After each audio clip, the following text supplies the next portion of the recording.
বিষয়টো এনেকুৱা যে গৌৰৱ গগৈ আৰু জুবেৰ আনন্দ মজুমদাৰৰ মাজত এটা সংঘাত এই নতুন বিধায়ক হিচাপে নিৰ্বাচিত হৈ অহাৰ পিছতে আৰম্ভ হৈছিল।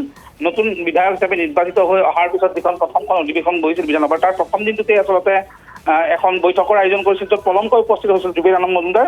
তাৰ পিছতে বিভিন্ন কথাক লৈ প্ৰদেশ যুৱ কংগ্ৰেছৰ সভাপতি জুবেৰ আনন্দ মজুমদাৰ আৰু প্ৰদেশ কংগ্ৰেছৰ সভাপতি গৌৰৱ গগৈৰ মাজত তীব্ৰ বাকবিতণ্ডা হৈছিল।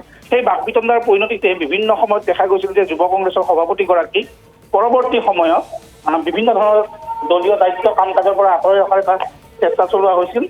আৰু তাৰ সমান্তৰালকৈ আমি যদি কওঁ যুৱ কংগ্ৰেছৰ সভাপতিগৰাকীক দায়িত্বৰ পৰা আঁতৰাই ৰাখি এক প্ৰকাৰ এটা বাৰ্তা দিবলৈ চেষ্টা কৰিছিল যে তেওঁ নহলেও প্ৰদেশ কংগ্ৰেছৰ কোনো ক্ষতি নহয়। এইবাৰ যুৱ কংগ্ৰেছৰ সভাপতিগৰাকীক পুনৰ বঞ্চিত কৰিব বিচৰা হৈছে। ছেপ্টেম্বৰৰ প্ৰথম সপ্তাহত গুৱাহাটীত যুৱ কনক্লেভৰ আয়োজন কৰিব বিচাৰিছে প্ৰদেশ কংগ্ৰেছ কমিটিয়ে। আৰু এই যুৱ কনক্লেভত ৰাজ্যৰ যথেষ্ট সংখ্যক তৰুণ প্ৰজন্মৰ যুৱক যুৱতীৰ লগতে দেশৰ ভিন্ন প্ৰান্তৰ পৰা অহা বিভিন্ন ক্ষেত্ৰত অগ্ৰণী ভূমিকা লোৱা তৰুণ প্ৰজন্মৰ যুৱক যুৱতী, প্ৰতিভাৱান যুৱক যুৱতীক তালৈ মতা হ'ব। তেওঁলোকে তাত আলোচনা কৰিব। এই যুৱ কনক্লেভখনত, এই বিশেষ সমাৱেশখনত কিন্তু আয়োজন কৰিবৰ কাৰণে যিখন কমিটি গঠন কৰা হৈছে, যিসকলক দায়িত্ব দিয়া হৈছে, তাত লক্ষণীয়ভাৱে যুৱ কংগ্ৰেছৰ সভাপতিগৰাকীৰ নামেই নাই। যুৱ কনক্লেভ কৰা হ'ব, যুৱ সমাৱেশ কৰা হ'ব গুৱাহাটীত।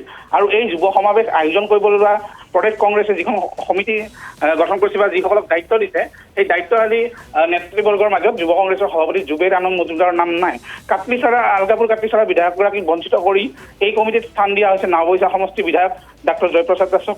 ইয়াত স্থান দিয়া হৈছে বিগত বিধানসভা নিৰ্বাচনত অংশগ্ৰহণ কৰি পৰাভূত হোৱা সত্যব্ৰত কলিতাক। স্থান দিছে পলাক্ষী দাস, বিৰিঞ্চি বৰা, কুলদীপ ৰাজবংশীৰ দৰে, আছিক ইকবালৰ দৰে নেতাক। আনকি NSUৰ ৰাজ্যিক সভাপতি কৌশিক কাশ্যপকো স্থান দিয়া হৈছে। কিন্তু লক্ষণীয়ভাৱে ইয়াত জুবেৰ আনন্দ মজুমদাৰক স্থান দিয়া হোৱা নাই। এই কথাখিনিক লৈ যথেষ্টখিনি চৰ্চা চলিছে। বিশেষকৈ গৌৰৱ গগৈৰ সৈতে যুৱ কংগ্ৰেছৰ সভাপতিগৰাকীৰ যি সংঘাত, সেই সংঘাতৰ পৰিণতিতে যে পুনৰ এবাৰ আক্ৰোশমূলকভাৱেই হওক বা পৰিকল্পিতভাৱেই হওক জুবেৰ আনন্দ মজুমদাৰক এনেধৰণৰ দলীয় কাম কাজ, সাংগঠনিক কাম কাজৰ পৰা প্ৰদেশ কংগ্ৰেছে আঁতৰাই ৰাখিব বিচাৰিছে, সেই কথা কিন্তু স্পষ্ট হৈ পৰিছে। নিশ্চয়কৈ ধন্যবাদ জ্ঞাপন কৰিছোঁ অমৰেন্দ্ৰ ডেকা।